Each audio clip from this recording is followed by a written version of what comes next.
جن کو اب عادت پڑ گئی ہے تنقید کی، وہ تنقید برائے تنقید پہ بلیو کرتے ہیں اور وہ ایک نیگیٹو انوائرمنٹ بھی کریٹ کرنے کی کوشش کر رہے ہیں، حالانکہ یہ بجٹ ایسا بجٹ ہے کہ جس پہ مخالفین بھی تعریف کریں. میں مفتاح اسماعیل صاحب کو سن رہا تھا، انہوں نے اس بجٹ کی تعریف کی بیکاز یہ آسان نہیں تھا، مگر اللہ تعالیٰ کے فضل سے ایک ریلیف اورینٹڈ بجٹ جو ہے وہ بنایا گیا ہے. پاکستان جب ڈیفالٹ کے دہانے پہ تھا اور پوری پی ٹی آئی شرطیں لگا رہی تھی کہ آج ڈیفالٹ ہوا، کل ڈیفالٹ ہوا، تو اس وقت جو میکرو اکنامک انڈیکیٹر سے اگر آپ دیکھیں تو فورن ایکسچینج ریزروز آپ کے لوئسٹ تھے، آپ کے پاس امپورٹ کور تھا نہیں، جو ایکسچینج ریٹ ہے وہ فلکچویٹ کر رہا تھا شدید طریقے سے، یعنی روپیہ مستحکم ہی نہیں تھا ڈالر کے اگینسٹ. ایون ایکسپورٹر جو تھے ان کی جو لیٹر آف کریڈٹ کھلنا ہوتا ہے کوئی چیز ایکسپورٹ کرنے کے لیے، ایل سیز نہیں کھول رہی تھیں. تو ایک صورتحال ایسی تھی کہ جس میں انفلیشن 38% پہ تھی اور لوگ کہہ رہے تھے یہ 50% پہ جائے گی. جو انٹرسٹ ریٹ ہے وہ 22% کے اوپر تھا اور ریمیٹنسز بھی آپ کی ڈپلیٹ ہو گئی تھیں. تو دیکھیے اس وقت ایسا وقت تھا کہ کچھ لوگ، مجھے یاد ہے ایک دو سرکاری لوگ چھٹی لے کے چلے گئے کہ جی ہم نہیں چاہتے کہ ہمارے دور میں یہ ڈیفالٹ ہو، اور ملک کی معیشت کو کوئی ہاتھ لگانے کو تیار نہیں تھا، معیشت کو پہ کام کرنے کو کوئی تیار نہیں تھا، حکومت بنانے کو کوئی تیار نہیں تھا. ایسے دور میں الحمدللہ مسلم لیگ نون کی قیادت نے معیشت کو سنبھالا اور میاں نواز شریف کی ویژن کے تحت جب شہباز شریف صاحب نے یہ معیشت کے معاملات کو آگے لے کر چلے تو اس دوران بہت مشکلات بھی آئیں. وہ جو پیرس کی ایک میٹنگ تھی، دیکھیے آئی ایم ایف سے ہمیشہ مسلم لیگ نون کی حکومت نے ہی نجات حاصل کی ہے، I M F programme complete کر کے اور اکانومی کو سٹیبل کر کے. میاں نواز شریف کی گورنمنٹ میں ہم خیر بات کہہ چکے تھے. عمران خان کی حکومت تھی جس نے کہا کہ ہم خودکشی کر لیں گے، آئی ایم ایف کے پاس نہیں جائیں گے، مگر جانا پڑا. اور وہ پیرس میں شہباز شریف صاحب کی میٹنگ نہ ہوتی M D I M F سے تو معاملات طے نہ پاتے تو خدا نہ خواستہ شاید ڈیفالٹ ہو گیا ہوتا. انہوں نے ذاتی طور پہ بہت ایفرٹ کر کے وہ کامیاب میٹنگ کی اور ہم آئی ایم ایف پروگرام میں گئے اور آج سٹیبلٹی آئی ہے. تو یہ وہ حالات تھے جن میں اکانومی ہمیں ملی، اور اس کے بعد جو جرنی ہے پچھلے 2 سال کی، یہ بار بار وزیر اعظم کہتے رہے کہ جیسے گنجائش پیدا ہوگی ہم آپ کو ریلیف دیں گے، جیسے ہی گنجائش پیدا ہوگی ہم آپ کو ریلیف دیں گے. اور گنجائش پیدا ہونے کا ویٹ نہیں کیا، گنجائش کیسے پیدا کی یہ بھی میں آپ کو بتاؤں گا کہ گنجائش باقاعدہ طور پہ بہت ایفرٹ کر کے پیدا کی گئی ہے اور ہوم گرون پلان کے تحت وہ پیدا کی گئی ہے. جو ایف بی آر ہے، فیڈرل بورڈ آف ریونیو، مین آپ کا جو ٹیکس کلیکٹنگ ایجنسی ہے، اس میں 2-3 پرابلم تھے. ڈیجیٹلائزیشن رکی ہوئی تھی، افسران کرپٹ تھے اور سفارش پہ پوسٹ ہوتے تھے، اور ٹیکس کلیکشن کا کوئی مربوط نظام موجود نہیں تھا.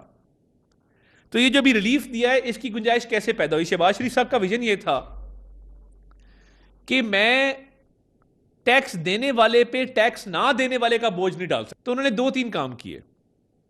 نمبر 1، انہوں نے کہا کہ یہ سیاسی سفارش سے پاک ہوگا پورا ایف بی آر، کوئی کسٹمز کا افسر، کوئی انکم ٹیکس کا افسر سفارش پہ نہیں لگے گا. اور سو مچ سو کہ میں اپنا ذاتی آپ کو بتاؤں، میرے حلقے سے ایک بندہ آیا سفارش لے کے، میں نے اسے کہا کہ یار ایف بی آر میں سفارش نہیں چلتی، اور آپ سفارش کریں گے تو سسپینڈ ہو جائیں گے، کیونکہ رپورٹیں بنی ہیں، ہر کسی کی اسیسمنٹ ہوئی ہے اور میرٹ پہ لوگ لگائے گئے ہیں. اس کو یقین نہ آیا. وہ جب سسپینشن آرڈر آئے تب اس کو یقین آیا کہ وہ واقعی ایف بی آر میں اب سفارش نہیں چلتی. اور پورٹ سے لے کے آپ کے انکم ٹیکس کے آفیسز تک اب ایک میرٹ کا نظام ہے، یعنی پورٹس کے اوپر فیس لیس اپریزمنٹ ہے. جس بھی امپورٹر یا ایکسپورٹر کا مال کلیئر ہونے کے لیے پڑا ہے اس کا کسٹم کے کسی افسر سے کوئی تعلق نہیں ہے. وہ ایک سسٹم ہے، اس میں جی ڈی نمبر انٹر ہوتا ہے، وہیں سے ساری چیزیں کلیئر ہوتی ہیں، اور جو ہفتوں میں ہوتی تھی اب دنوں کے اندر ہوتی ہیں. اب فیس لیس سسٹم ہے، کمپیوٹر کے اوپر ہے، آن لائن ہے، تو اس پہ گنجائش نہیں ہے کسی سے کوئی ڈیمانڈ کرنے کی یا ڈیلے کرنے کی. اسی طرح یہ بڑی کچھ انڈسٹریز تھیں جو ونڈ فال پروفٹس کما رہی تھیں اور ٹیکس نہیں دے رہی تھیں. شوگر کی industry, beverages, cement, tobacco. Sugar پہ بڑی بات کی جاتی ہے، مگر پرائم منسٹر نے شوگر سے آغاز لیا کہ ٹیکس کلیکشن شوگر انڈسٹری سے سب سے پہلے کی جائے. شوگر ملوں کے اندر کیمراز لگے، باقاعدہ آئی ٹی کا سسٹم انسٹال ہوا کہ پروڈکشن کتنی ہے اور سیل کتنی ہے، اور اگر ایک بوری شوگر کی مل سے نکلتی ہے تو بار کوڈ لگا ہوا ہے، اس کے اوپر کیو آر کوڈ لگا ہوا ہے کہ وہ بوری ٹریسیبل ہے کہ وہ مل سے نکل کے کہاں گئی، کہاں بکی. وہ سمگل نہیں ہو سکتی، وہ خرد برد نہیں ہو سکتی. تو جو پروڈکشن کم بتاتے تھے ملوں والے، پروڈکشن کا پورا سٹاک ٹیک کیا گیا آئی ٹی کے ذریعے. 60 ارب روپیہ صرف ٹیکس کلیکٹ کیا گیا ہے شوگر ملوں سے، 60 ارب روپیہ. اسی طرح ٹوبیکو انڈسٹری میں 200 ارب کی لیکیج ہے، چھاپے مارے گئے، انلیگل ٹوبیکو ٹریڈ کو روکا گیا. اسی طرح بیوریجز کا ہو رہا ہے، سیمنٹ کا ہو رہا ہے کہ اتنے بڑی بڑی انڈسٹریز جو ٹیکس نہیں دیتی اور ان کا ٹیکس تنخواہ دار طبقہ اٹھاتا ہے، تو کم از کم اتنا ٹیکس دیں جتنا ان کا بنتا ہے، اور یہ آئی ٹی کے سسٹم کے ذریعے اس کو اچیو کیا گیا. پہلی بات. دوسری بات یہ ہے، ٹیکس کلیکشن اور ٹیکس کے ڈسپیوٹس اور لیٹیگیشن کے حوالے سے نئے ٹرائبیونل بن چکے ہیں، ان کے نئے چیئرمین آ چکے ہیں. اس سے بھی کئی سو ارب روپے کی ریکوری جو ہے وہ ممکن ہوئی. اسٹے آرڈر ویکیٹ کروائے گئے اور اے جی آفس اور لا منسٹری کو کہا گیا کہ 100% ریکوری کرا کے دیں. تو یہ تقریباً پچھلے ایک سال میں 800 ارب روپے کی انفورسمنٹ سے پیسہ آیا ہے.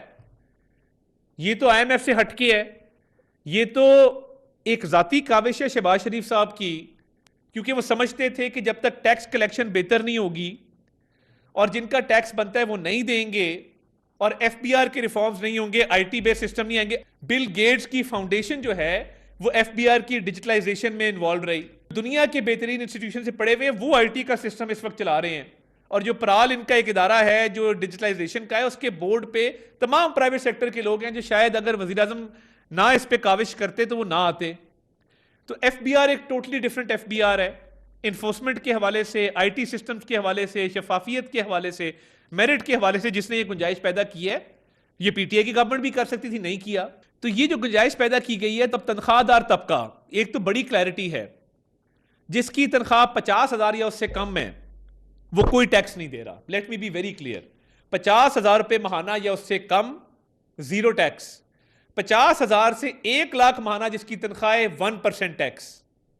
اس کے اوپر والے سلیبس پہ آپ نے دیکھ لیا کہ تمام لوگوں کی ڈیمانڈ تھی کہ ٹیکس کو کم کیا جائے. تنخواہ دار طبقے پہ ٹیکس کم کیا گیا، پوری دنیا اس کی تعریف کر رہی ہے. جو 5 مرلے کا 10 مرلے کا گھر بیچنا، مرلے کا 10 مرلے کا بیچنا یا خریدنا چاہتے ہیں، ان کا ٹیکس بہت کم کر دیا گیا ہے.